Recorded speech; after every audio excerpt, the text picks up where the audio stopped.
공교롭게 FOMC 날 이런 이벤트가 벌어져서 개인적으로 놀라운데요.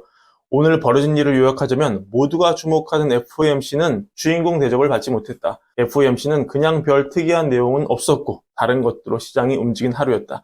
라고 설명을 드릴 수 있을 것 같습니다. FOMC 성명서가 나오기 전에 여러 데이터들이 나왔고 그래서 채권 금리가 상당 부분 하락한 상황에서 FOMC는 큰 긴장감 없이 시작을 했습니다. 성명서에서 주목할 점은 연준이 바라보는 경제가 스트롱하다. 이게 지난번에는 솔리드하게 확정되고 있다 였는데 이게 스트롱으로 바뀝니다. 그리고 100%의 확률로 예측됐던 금리 동결, 이게 역시 시장의 예상대로였고요. 파월과 기자단 간의 기자회견, 이거 역시 큰 긴장은 없었는데 그래도 한 가지 꼭 놓쳐서는 안 되는 파월의 단호한 한마디를 꼽자면 금리 인상의 끝을 선언하려면 금리를 더 올리지 않아도 분명하게 얘기하기 위해서는 정확한 데이터가 필요하다. 그것은 노동과 경제 성장의 둔화인데 어떤 둔화냐? 추세를 하회하는 성장이다. 좀 더 구체적으로 어떤 걸 말하느냐? 잠재 성장률 이하의 성장률이 필요하다. 이런 얘기를 합니다. 즉 정확하게 찍혀있는 데이터 2% 초반으로 추산되는 잠재 성장률 이하 데이터가 나온다면 확실하게 경제 둔화로 볼 수 있겠다. 이런 얘기를 하는 것이죠. 그리고 파월이 기자회견 때 참고했던 최신 데이터 그건 3분기 4.9%라는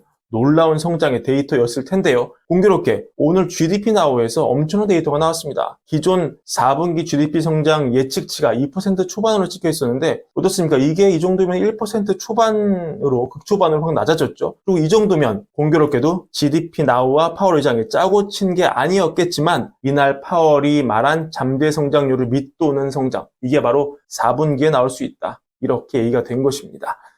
3분기 4.9라는 엄청난 숫자에 경도된 시장이 오늘 흠칫 놀라면서 침체가 생각보다 빨리 올 수 있나? 이렇게 겁을 잔뜩 집어먹게 된 거죠. 원래 갑자기 훅 들어오는 공격이 더 무섭잖아요. 그래서 오늘 8월 의장은 연준은 기준금리 인하를 전혀 고려하고 있지 않다. 금융환경이 충분히 긴축적이라는 확신까지는 없다. 추가 긴축 필요 여부는 회의 때마다 결정할 것이다. 경기 침체를 전혀 베이스라인으로 삼고 있지 않다. 이렇게 전혀 비둘기적으로 보이지 않는 발언으로 일관했음에도 마침 파월의 추세를 하회하는 성장 데이터가 중요하다.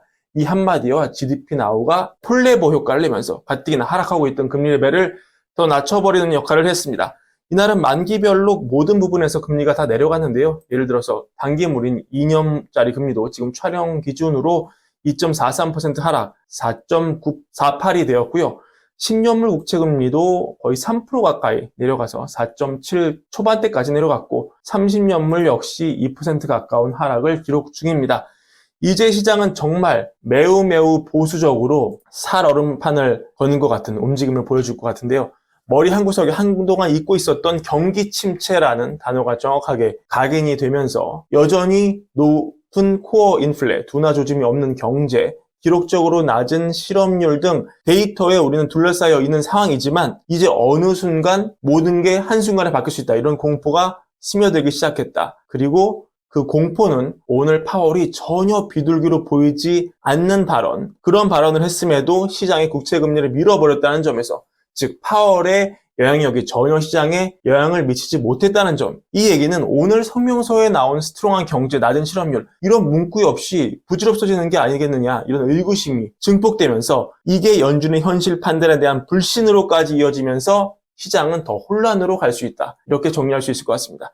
그리고 오늘 단기물과 장기물이 고르게 하락하면서 특히 2년물이 장기물보다 더 크게 하락하면서 또 한 번 경기 침체의 전형적인 모습인 단기금리가 하락하면서 장단기금리 역전 해소의 신호를 보내고 있는 점, 이런 점은 시장 공포를 더 크게 하는 원인으로 작용하고 있습니다. 하지만 재미있는 점은 그동안 고금리에 맞으면서 맥을 못 추던 주식시장은 단기 랠리를 준비하고 있다는 점인데요. 특히 금리에 민감한 나스닥이 의미 있는 상승을 보여주면서 금리 하락 기대감이 주식시장을 옮겨붙는 그래서 단기 랠리 가능성을 보여주는 기대감도 함께 선사했습니다. 앞으로 시장은 진짜 경기 침체가 곧 오는 거냐? 아니면 금리는 확실하게 상단은 막혀있고 하단이 뚫려있는 상황에서 금리 인하 기대감에 따른 투심 회복으로 이어지는 거냐를 놓고 고민을 하게 될 것 같습니다. 앞으로 다양한 데이터를 놓고 함께 탐구해 보겠습니다. 오늘 브랜비언 여기까지입니다. 구독과 좋아요 부탁드리고 항상 사랑, 월걸브 사랑도 부탁드립니다. 감사합니다.